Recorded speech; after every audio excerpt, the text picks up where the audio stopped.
Agriculture on the move. Agricole en mouvement. Agriculture on the move. Agricole en mouvement.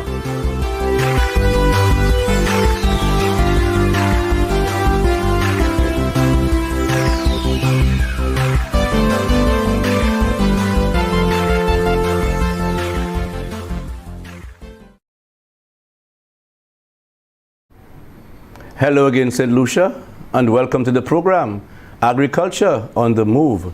My name, Philip Sidney, your host. Today we have a very interesting program, and we are talking about apiculture. For those of you who don't know what that term means, it's called the rearing of bees. And we'll also be talking about the International Bee Day on the 20th of May, which is Friday. With me are three guests, and I'll allow them to introduce themselves. And I'm starting with the lady to my right. Tell us who you are. Good day, everyone. My name is Caris Ogis, team leader for Apiculture, Ministry of Agriculture. I work in the Veterinary and Livestock Services Division. Great. Next person. Yes, I'm Emmanuel Stanislas. Thank you very much, Mr. Sidney and the Ministry of Agriculture, Livestock Division for having us here and allowing us this opportunity. I represent the East, which is the Eastern Apiculture Sustainability Team. Okay. It's the acronym EAST. Mm-hmm. It not only identifies where we are, but also what we are about. Okay, great. Right? Mm-hmm. Well, I'm Kojak Raymond from Aurora Bee Cluster. I'm the president right now of the team, and we're here to assist in whatever way is possible in this discussion. Great. Well, welcome to the program, lady and gentlemen. Thank you. It's good. I want it to be a very interesting program. I know people out there looking forward. They need to know what's happening in the apiculture industry in St. Lucia. So, Caris, I'll start with you.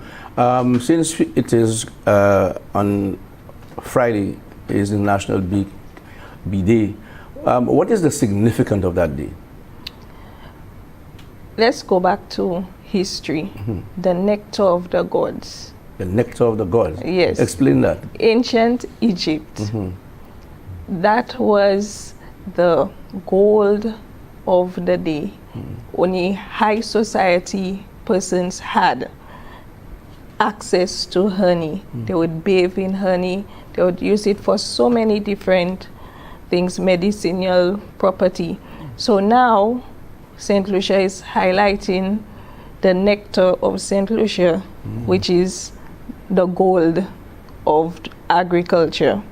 So in that day, we'll be hosting different activities to make awareness of the apiculturists to St. Lucia on the whole, because many people just use honey just to sweeten their tea, or if we have a cold, our grandmothers used to be mixing honey with lime. We want to take it to a next level, different level, scientific, innovation, educational, health, because health is wealth. Bees contribute so much to our agricultural sector. In a discussion before the show, we highlighted that in a plate of food, out of 4 things, bees contribute to something on our plate. True. So we need to take that very seriously. Climate change is affecting bees. The education needs to go out there. Very good, very good. I'm very happy because we need to sensitize the public in that regard. I remember years ago, maybe you can allude to this. You had the elderly folks were the ones involved in bee production, and it was not at that level. They used to go to the trees and extract honey and stuff like that. But right now, it is gold, and we need to treat it scientifically, as you said. And I'm in agreement with you in that regard. We need to move forward. It's now an industry, and it's worldwide. Okay, the economics of it is very, very high. So we need to treat it because the impact on our economy is very, very, very necessary. Right. So from your end, sir, tell us how about your cluster, your group from the East. Right. So in the January Mabuya Valley area, we actually are responsible for a lot of the production of honey on the island, well, that has been not just now, but traditionally, historically. Okay. And after the breakdown of some of the other bee associations that existed at once upon a time, a lot of those older beekeepers had like nowhere to be identified, right? And there's never that kind of coming together since the demise of those other bee groupings. Right. And so there's been a need for that collaboration and so on in terms of the coming together of beekeepers, just not only for ourselves, but also for the sustainability of the sector and the art of beekeeping to be handed down from one generation to the next. And not only that, the valley, where we call the valley, Mabuya Valley, is home to the South and West Community College Agricultural Station. Right. That has the practical, the field component is actually housed there. Okay. We also have a secondary school in that area and several primary schools. So we are in the process actually of engaging South and West to allow us to have an apiary on the college property. Very good. So as to allow that that aspect of apiculture being introduced to the students there. So then that is part of our vision. In the short term. In the medium term, we're looking at procurement and recruitment of materials, that is, and equipment for beekeeping, and also to have the marketing of our honey be more More improved aggressive. upon and so. And in the long term, we have a Bees for Bananas project to embark upon. Bees for bananas. Bees for Bananas. And as you Explain know, that. A is for apiculture, not apples now. But A is for apiculture and Bees for Bananas, not the letter B, but BES. Ah. All right, and there's a need right now, as we know the impact that the banana industry has had economically. Right. Well, that is in a beneficial way Yes. on the island. But there has also been a negative environmental impact Yes. over the years, Yes, coming out from the current management practice of banana production. Yes. Yes. And so there is need for some environmental revitalization in those lands. I agree. So we in the East have realized that apiculture could answer a lot of those questions, both Okay. on an environmental level and economic level, in terms of livelihoods and so on in that area. So we already possess among us some of the beekeepers who were once banana farmers and have found lucrative sustenance in apiculture. Good. And some of them have even left banana farming and they're now full-time beekeepers. Wow. So we are going to expand on that story to show that there could be more of that happening within the banana sector, where banana farmers that is, can not only diversify from bananas, but around bananas using apiculture, and while at the same time implementing a lot of the environmental standards Friendly, yes. that in their chemicals. banana farming, Yes. that would be helpful and Very conducive good. to the bees. And Good. so on. So that is part of, just in a nutshell, what Yeah, we're man. Well about. said, Mr. So- Emmanuel. I like that. I like that Thank very you. much. Mr. Kojak, tell us about your section. Well, Aurora Bee Cluster, first I would like to say Aurora means the Northern Lights. So we at Aurora, our goals are big, but we're starting up very small. We envision to take this sector to the next level. Like Mr. Emmanuel shared, we also have plans to adopt a school, because we want apiculture to not just be how it has been, like it hasn't gotten the amount of coverage that we think it should be getting. So we want to also invite young people. We also want to make apiculture in a light that even college graduates can actually desire to be beekeepers. We want to bring this out, that in a job fair, when we have job fairs, that Aurora will be there to actually sensitize young people to take up apiculture as also a business. A business, we've had a few challenges, but the challenges are not going to overcome our dreams. Very good. We are going to overcome the challenges. We're going to put everything behind, and we're going to move our best foot forward. There's money to be made. There is so much things when it comes to bee, like Ms. Ogis explained. I think it's 3 out of every 4 items on your plate has some involvement of the bee in it. So we really want the apiculture business to take flight. We're looking at to go locally, we want to target regionally, and we want to hit the international markets likewise. Okay. So we're thinking big. How many farmers are involved with you? Right now we are at 56. We have a membership of 56 members. And exactly where are you located geographically? We span from Grosile, the north of the island, all the way to Dennery. So we have wide cluster of members at different locations. Okay. You know, so we're working. Ms. Ogis, tell us the ministry's involvement in assistance to the farmers. Okay. One of our work plan we started from 2019, seeing the needs of the farmers to come together. Presently, there are about 245 bee farmers acknowledged by the ministry and growing. So you find it's really difficult for us to address everybody one time. So we helped the farmers create clusters in enabling work duties to be carried out more better. Efficiently. Yes. So how many groups are there in all? There are 8 groups. We have the East Aurora, farmers with disabilities. We have IAC, the Southern Apiculture Group, the Southwest Coast Apiculture Group. We have Millflare, which is the oldest beekeeping cluster.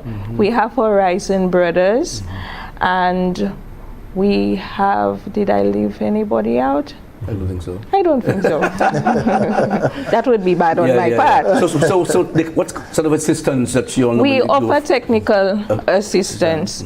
For example, we go out to extension services, which is data collection if a farmer needs help in any way necessary.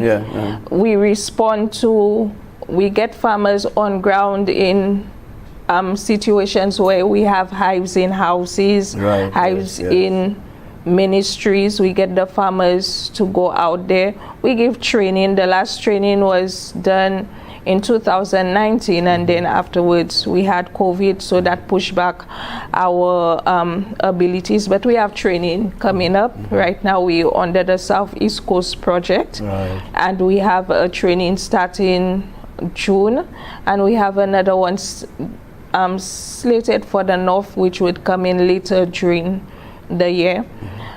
We do pot surveillance on honey, so people sometimes try to bring in the honey through their bags or try and pass it off. Why? Is it because of the demand that's there for honey in St. Lucia? Because I know the honey is a bit scarce now, and the price keep going up and up and up. Because I remember some years ago the price was, $10 a bottle. Right now it's about $70 a bottle now. In some cases, 80. Is it? Oh, yes. So there is a business. Yes, there is a business. But we do the prohibition for the health of our bees. Yes, I know. We don't have these foreign diseases like American foul brood. And the Varroa mite was there. Varroa mite is here, and we're trying to regulate it. That is being done through proper husbandry practices, along with chemicals, medicinal chemicals that is used on farms. So you have your epi strips, and right now there's a new product which is more natural and bee friendly, and we trying to introduce it through the arm of ICA and Epicaribe. Okay, all right. And with the Varroa mites, there are a list of other secondary conditions which bees can get. So the ministry now have enough manpower to go out and assist. I know at one time you only had one man Yes. But right now, I heard that you have a few more people now. Yes, we have a few more people now. So there's one man at a time. And now it's one woman. One woman. No, there's no.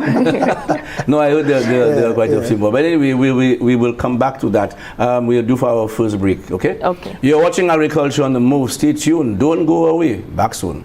What's in the food you're eating? Do you really even know? All the chemicals and hormones used to accelerate their growth. All the artificial flavoring, sweeteners and colors too. We consume and we don't spare a thought for the damage that they'll do. No, think about the children. Think about the children. How will we save them? Chemicals and GMOs are not the solution. Use organic and join. Excessive agrochemical use, additives, and genetically modified foods are harmful to health and the environment. Join the good food revolution. Grow, buy, and consume organic. A message from Rise St. Lucia and the Ministry of Sustainable Development with funding from the GEF Small Grants Program, UNDP. The good food revolution. Welcome back to the program, Agriculture on the Move. We are discussing apiculture. And of course, we have three persons here. We have, of course, Miss Ogis from the ministry, Mr. Emmanuel from the East, the man from the East, the group from the East. You see what? There is from the East. That's where you see the star, right? Yes, okay. that's right. And of course, from the North. Okay, yes. We have Mr. Kojak. Okay. Moving forward, what are the challenges that you all face as farmers in the beekeeping operations? Well, any one of you? Okay. Well, some of the challenges our members has faced. One is the importation of supplies. Mm-hmm. I think we need government to come in a little better in terms of getting some of those products. I know now they're trying to put in the duty-free aspect for bee supplies. Mm-hmm. That's one of the challenges. We don't have most of the times, and the cost of it, mm-hmm. It's extremely expensive. Mm-hmm. To be able to put up one hive, something like an excluder may cost you one excluder like $60. Right. And you look at the frame. One frame all total together is like $18 mm-hmm. to put one frame, and in one of those hives you may have 10 frames. It depends on the farmer's preference. So that's already settled. You're getting that assistance from the government? Well, yes. I think right now, based on what Ms. Ogi said to us, mm-hmm. they are putting things in place that we'll be able to get. Once we liaise with her, she'll be able to put that in, and we can get those duty-free on those products. Okay. The second thing that really humbugged us is, even during the lockdown, during Corona, mm-hmm. I don't think enough sensitization was placed in terms of the different stakeholders. A lot of bee farmers had issues navigating from their homes to the apiaries. Some of them had passes from NEMO and even from the ministry, and were stopped by the police, because the police, bee farmers are not really recognized in St. Lucia. Mm-hmm. So we need them to know the importance of a bee farmer. Okay. That's why we at Aurora, we also want to go to the schools, mm-hmm. so that we can get young people, even some, because you may have children that are not academically inclined, mm-hmm. and then the hands are theirs. They can go into bee farming and make a living for themselves. Right. There's a huge market out there. We just need to tap into those sources and get those things going. Mm-hmm. We at Aurora also, we want to work with the ministry and government to recognize a no chemical day, because we find the excessive use of pesticides and weedicides is actually affecting our bees. True. So we want to voice that out, that we can have one day where everyone can acknowledge today, if we're going to use anything, it must be bee friendly. Environmentally friendly. Environmentally friendly, mm-hmm. because the impact on our bees is great. Okay. Because one bee travels at a 3 mile radius, mm-hmm. they cover 6 miles, mm-hmm. and a bee leaves the hive 15 times for the day. It visited about 100 flowers per flight. So that one bee does 1,500 flowers for the day. So that's to show you, and 1 pound of bees like 3,000 bees. Wow. So when you have 1 pound of bees, it's actually 3,000 bees. Wow. So imagine 3,000 bees leaving that hive, journeying out, the amount of flowers they have to cover. And that's important. And the importance of the bees, people understand. I was saying earlier on, in the States, I mean, large agricultural farms are growing cucurbits like pumpkins and watermelon. They would hire beekeepers to install the apiary right on farm, and that would increase production. Pollination is key. We want to go that route also to see if we can work with a few farmers where we can actually bring 1 or 2 hives on their farms to pollinate, and we want them to actually take note. Look at before we brought in our hive and after. Look at your yield, look at your production, look at the amount of crops you derive after you have used one of our hives in terms of pollinating. The other thing we need to look at right now, apiculture is not a hobby anymore, it's a business. And I want you to tell us here the economics. I mean, what are the returns? I don't know if you can give that, so that people out there can see, even if you're at work, you can still have apiaries, right? And to do beekeeping, to bring that extra income, all right? So this is important. Okay, for apiculture, it is more intensive on the harvesting. So having one of the livestock ventures that is more easier for somebody, especially retirees. We get a lot of retirees want to go into apiculture. It's less labor intensive.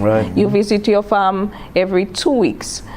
Sometimes you can, if you're working efficiently, you can leave it for 3 weeks.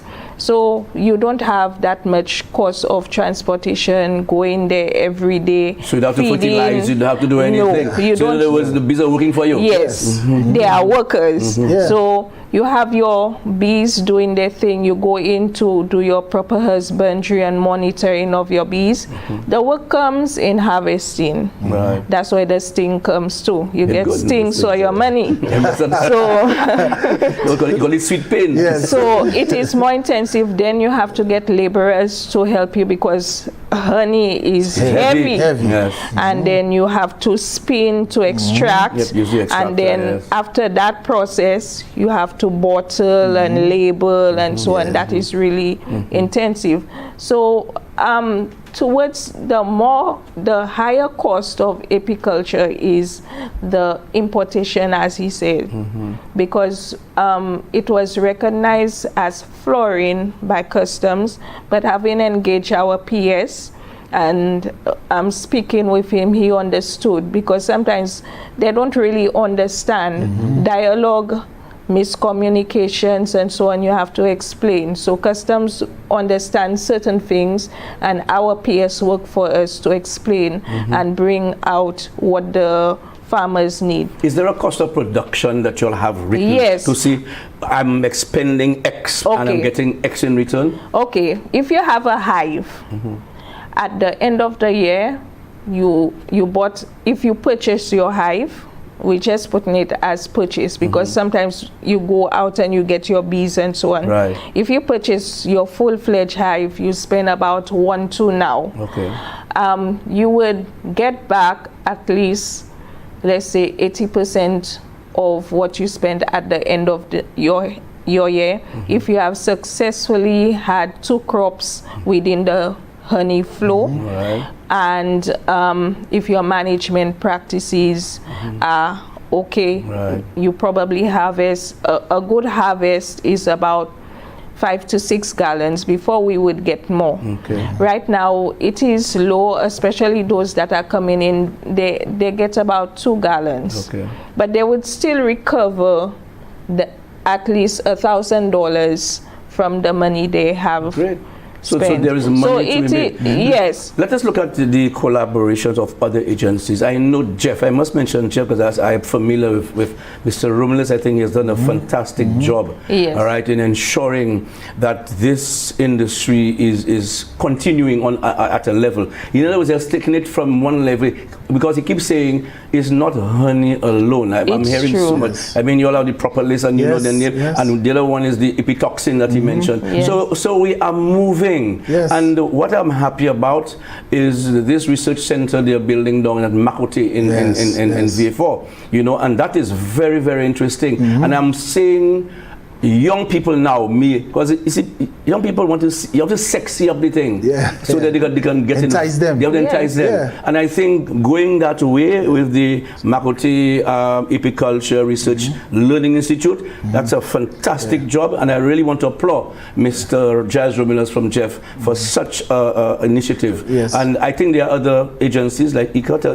Yes, ICA also has Epicaribe, which is a foundation between Argentina, St. Lucia, and ICA to get beekeepers training and equipment at a lower cost, because sometimes it can be expensive, but an exchange of knowledge also. Right. We also had SSDF, which was a key player in the farmers with disabilities. We cannot forget our disabled persons. And we also had collaborations with Another agency? Other agencies that support, not dominantly, but whenever farmers export St. Lucia, that's the one I was missing. They have the BCT project. We were on board with them doing surveillance. That's why we know how many farmers we have on ground and the increase. And they're looking at helping farmers expand, because we have a honey facility in Dennery. And is that operational? It's not. Okay. But we're looking at export. That's where I suppose you'll come in, right? Yes. You all should be able to get involved with that. So how okuma are you with this project down there? Well, that since it has been constructed, it has never really been, in operation. Nice and so. But there's much that can be said about it. Yes, okay. But nonetheless, it is one of the components of our vision as well, to really operationalize this facility. How many members are in your group down there? We currently have 25 registered members and other enthusiasts who are willing to join. Those are active members? Active members, okay. Currently. And you all meet regularly? You all what? Yes, we have our periodic meetings, and then the set meetings for at least once every quarter. Okay. And of course, as the need arises throughout the months, the quarter, we would of course call impromptu meetings. What are your constraints down there? We have, as you mentioned, just going back, adding one little thing to one of the list of challenges as you asked the question again. We have suffered some pretty larceny, and that is a recent thing. Yes. We have, over the past couple of years, I mean, I've been keeping bees for over 10 years, and within the last 2 years is the first time that we have had instances of people going into hives. Yes. Wow. Harvesting your honey, going away with your fridge, taking out your throwing down your boxes. From your box, you serious? Vandalizing, damaging your boxes, and so on. Wow. We have gone into we need to send a strong statement out there to the public to let them know that this is happening and it is totally unacceptable. Wow. Yeah. Wow. Right? Wow. As my good colleague said earlier, there's a lot of investment going into that. Yeah. And of course understanding the importance of bees. Yes. I don't even want to hear people destroying bees in their homes. Yes. I'd rather them call me and tell me come take it out. True. Right? Let alone to come into my apiary and destroy my bees. Exactly. That is totally unacceptable. So there's a need for security measures to be placed in at the apiaries, at least surveillance cameras. At the start. And what you'll need to do too is have your neighborhood watch, your farmer watch. Yes. That's another thing too you probably have to put in place. Yes. I mean, the pre-larceny unit is there, but I suppose they cannot be everywhere. They cannot be everywhere. Yeah, so I think that's one of the things. So one of the things I forgot to mention too, under Giles, there was our first honey show. Right. In St. Lucia, and I mean that was an eye-opener. And I think moving forward, I'm sure the standard, the quality, all of these things we have to look at in terms of when you mention about your markets, local, regional, and international. That's the standard we have to set. So I really want to thank Romulus in that regard, and of course, Export St. Lucia. We are just about to close. Tell us about your B-Day. Okay, quickly. You have one minute. We commemorate World Bee Day on Friday, the 20th of May.